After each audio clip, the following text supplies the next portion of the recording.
एक ऐसा इंसान जो एक बार किसी काम को या क्रिएटिविटी को सोच लेता है तो उसे सच करके ही दम लेता है, क्योंकि इस इंसान के मन में एक ही बात बैठी है कि असंभव कुछ भी नहीं। एलन मस्क अधिकतर दुनिया के भविष्य को लेकर सोचते रहते हैं। बचपन से ही 10 साल की उम्र से वो इतनी किताबें पढ़ लिए थे कि जितना एक ग्रेजुएट लेवल का इंसान भी नहीं पढ़ पाया होगा। किताबें पढ़ने में एलन मस्क का फोकस इतना ज़्यादा था कि किसी की आवाज़ तक सुनाई नहीं देती थी। किताबें पढ़कर कोडिंग करना सीख लिया था, यानी प्रोग्रामिंग लैंग्वेज सीख ली थी। 12 साल की उम्र में गेम खेलते खेलते घर पर कंप्यूटर से एक गेम बना डाला और उस गेम को उन्होंने $500 के अंदर पहली दफा एक ऑनलाइन कंपनी को सेल कर दिया। इसका मतलब यह है कि इंसान किताबों को पढ़कर सीख और समझ सकता है और उसकी मदद से कुछ भी कर सकता है। एक बात वो हमेशा कहते आए हैं कि प्रॉब्लम सबसे बड़ी परेशानी नहीं, बल्कि उस प्रॉब्लम का सॉल्यूशन ढूंढना सबसे बड़ी परेशानी है। अपनी इसी सकारात्मक सोच और बुलंद हौसलों के चलते तथा असफलता से बिना डरे इस इंसान ने स्पेस एक्स नाम की स्पेस एजेंसी बना डाली। जो काम नासा नहीं कर पाया वो काम इस इंसान ने खूब सारी किताबें पढ़कर तथा इंटरनेट से तमाम जानकारियां इकट्ठी करके एक रियूजेबल रॉकेट बनाकर दुनिया में क्रांति ला दी। रिस्क और सक्सेस को लेकर क्रिएटिव सोच वाले इस इंसान की सफलता और फेलियर की कहानी लोगों में बहुत बड़ी प्रेरणा डालती है। एलन मस्क की पूरी कहानी रिस्क, फेलियर और सफलता इन तीन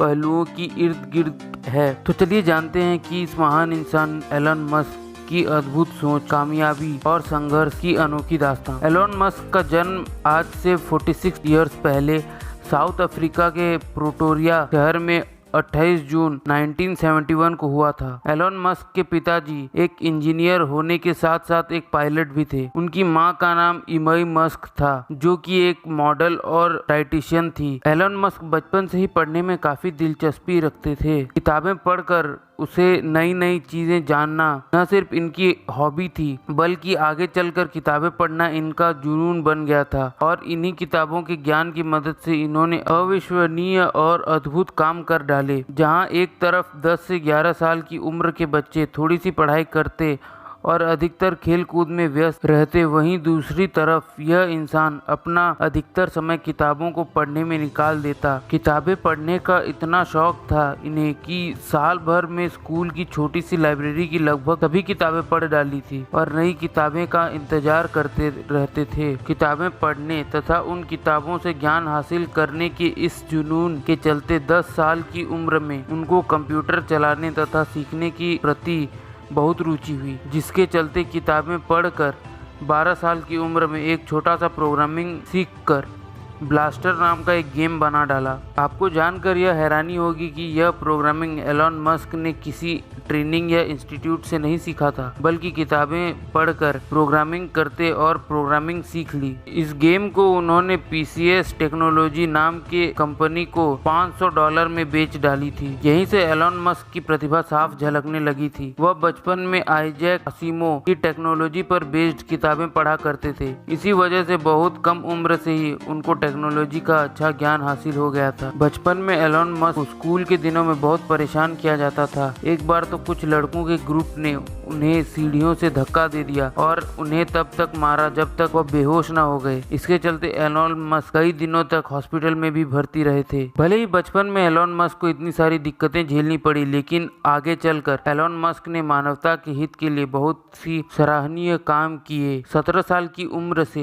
एलन मस्क ने क्वीन यूनिवर्सिटी से अपनी पढ़ाई आरंभ की, पर वहां 2 साल बिताने के बाद वह यूनिवर्सिटी ऑफ पेंसिल्वेनिया शिफ्ट हो गए। यहाँ पर एलन मस्क ने 1992 में फिजिक्स की बैचलर ऑफ साइंस की डिग्री हासिल की। तरह तरह की किताबें पढ़ते हुए एलन मस्क ने डिसाइड कर लिया था कि वह कुछ ऐसा बिजनेस करेंगे जो मानवता के हित के लिए परोपकारी साबित होगा। जिसके चलते 1995 में एलन मस्क पीएचडी करने के लिए कैलिफोर्निया शिफ्ट हो गए, लेकिन वहां पर रिसर्च शुरू करने के मात्र 2 दिन के अंदर ही उन्होंने पढ़ाई छोड़ दी और एक सफल व्यवसायी बनने के लिए अपने कदम बढ़ा लिए। उस समय अलग अलग दामों में कई प्रकार की येलो बुक्स हुआ करती थी, जिसे अलग अलग प्रकार की जानकारियाँ होती थी। उस समय इंटरनेट नया नया आया था।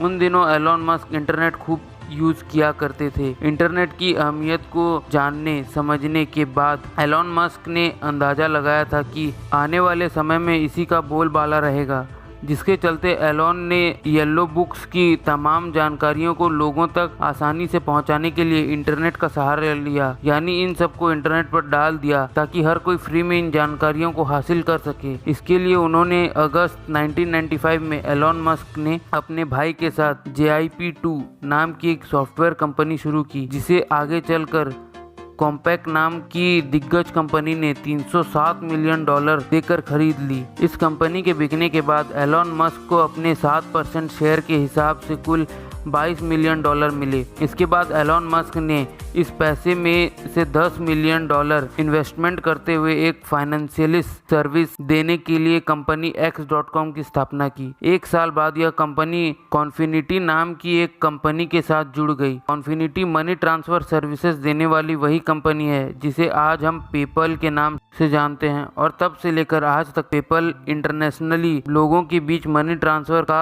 सबसे लोकप्रिय माध्यम रहा है। इसके बाद 2002 में ईबे नाम की एक बहुत बड़ी ऑनलाइन शॉपिंग कंपनी ने इसे $15 बिलियन की एक अविश्वसनीय रकम देकर खरीद लिया। इसमें एलोन मस्क को $165 मिलियन मिले। एलोन मस्क पेपल में सबसे बड़े शेयर होल्डर थे। मानवता के हित में विजनरी सोच रखने वाले एलोन मस्क धरती पर बढ़ते पॉल्यूशन और गर्मी की वजह से समझ गए थे कि मानव भविष्य खतरे में है। जिस हिसाब से दुनिया में पॉपुलेशन तेजी से बढ़ रही है, उस हिसाब से धरती पर सीमित संसाधन तेजी से खत्म हो रहे हैं। साथ साथ बेरोजगारी भी बहुत बढ़ रही है और चारों तरफ तबाही मच जाएगी। इस सोच के चलते उन्होंने ठान लिया कि वह मंगल पर मानव सभ्यता की शुरुआत करेंगे। ग्रीन हाउस इफेक्ट के जरिए मंगल ग्रह पर खेती करना तथा मानव सभ्यता का विकास करना जैसे अपनी अति महत्वाकांक्षी योजनाओं को रियलिटी में बदलने के लिए यह एक छोटा सा एक्सपेरिमेंट करना चाहते थे। इस तरह मंगल पर लोगों को ले जाने का काम वह 2001 से ही कर रहे हैं। इसके लिए धरती से मंगल तक अनुमानित पेलोड ले जाने के लिए लाइट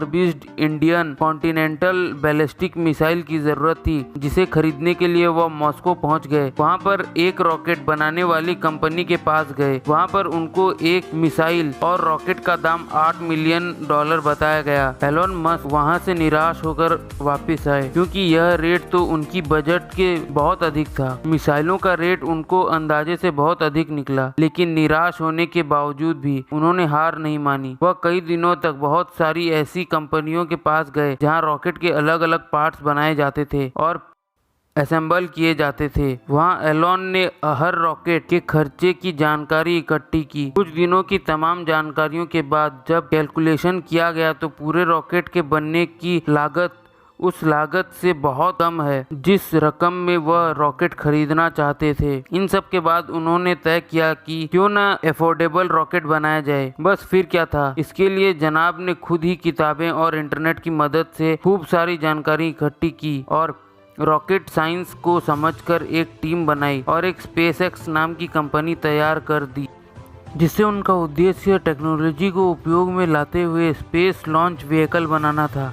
एलोन मस्क ने $165 मिलियन में से $100 मिलियन से SpaceX कंपनी की शुरुआत की। इसके बाद एलोन मस्क ने भविष्य को लेकर एक ऐसा सपना देखा जिसमें उन्होंने कहा कि हम 2030 तक इंसानों को मंगल पर बसने की पूरी कोशिश करेंगे। इसके बाद इसी सोच से 2003 में एलोन मस्क ने 2 लोगों के साथ मिलकर टेस्ला नाम की कंपनी की शुरुआत की।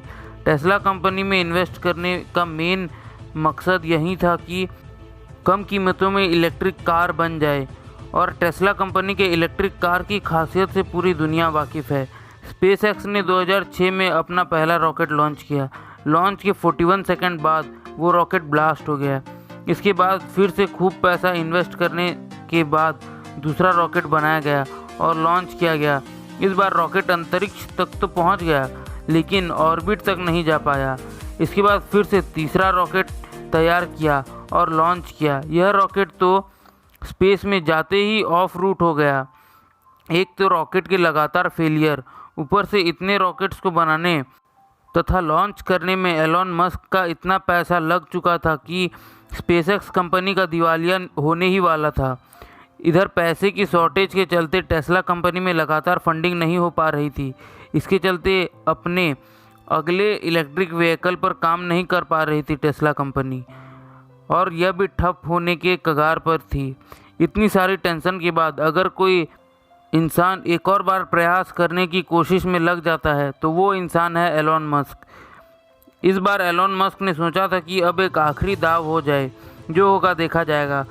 अब या तो सफल होकर एक नया इतिहास लिखूंगा या फिर कंगाल हो जाऊंगा और फिर से मेहनत करके पेट पालूंगा, लेकिन अब पीछे नहीं हटूंगा। बस फिर क्या था, अपनी बची हुई जो भी संपत्ति थी कुछ दाव पर लगाकर चौथा रॉकेट तैयार किया। रॉकेट के लॉन्च करने में उल्टी गिनती शुरू कर दी गई।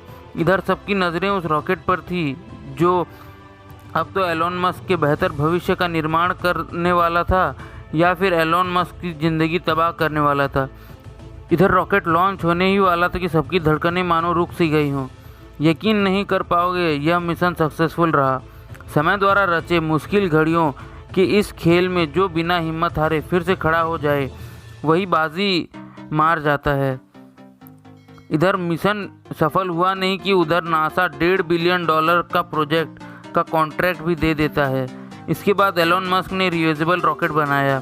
इसके बाद टेस्ला कंपनी को फिर से शुरू किया। 2008 में एलोन मस्क इस कंपनी के CEO बन गए। 2006 में मस्क ने अपने कजन की कंपनी सोलर सिटी के फाइनेंशियल कैपिटल मुहैया करवाया, जो कि US में सोलर पावर सप्लाई करने वाली दूसरी सबसे बड़ी कंपनी बन गई। आगे चलकर 2016 में टेस्ला ने सोलर सिटी को अपने अंतर्गत ले लिया और आज के समय में सोलर सिटी पूरी तरह टेस्ला के अंतर्गत ही काम करती है। दिसंबर 2015 में एलोन मस्क ने एक आर्टिफिशियल इंटेलिजेंस रिसर्च कंपनी की शुरुआत की। कंपनी का नाम OpenAI रखा गया, जिसके ज़रिए वो मानवता की सुविधा, हित तथा सुरक्षा के लिए इस पर काम कर रहे थे। 2016 में मस्क न्यूट्रालिंक नामक कंपनी के को-फाउंडर बने। तो कुल मिलाकर आपने देखा कि कैसे एलोन मस्क अपनी अद्भुत क्रांतिकारी सोच के चलते मानवता के हित के लिए कितने सारे काम कर रहे हैं। उम्मीद करता हूँ कि एलोन मस्क की सक्सेस स्टोरी आपको बहुत पसंद आई होगी और आपको इससे बहुत प्रेरणा मिली होगी। आशा करता हूँ कि आपने एलोन मस्क की इस कहानी से ज़रूर कुछ सीखा होगा और आपको ये कहानी बहुत पसंद आई होगी। अगर आपको आई है तो आप सब्सक्राइब कर दें और लाइक का बटन दबा दें। आपका बहुमूल्य समय देने के लिए बहुत बहुत धन्यवाद।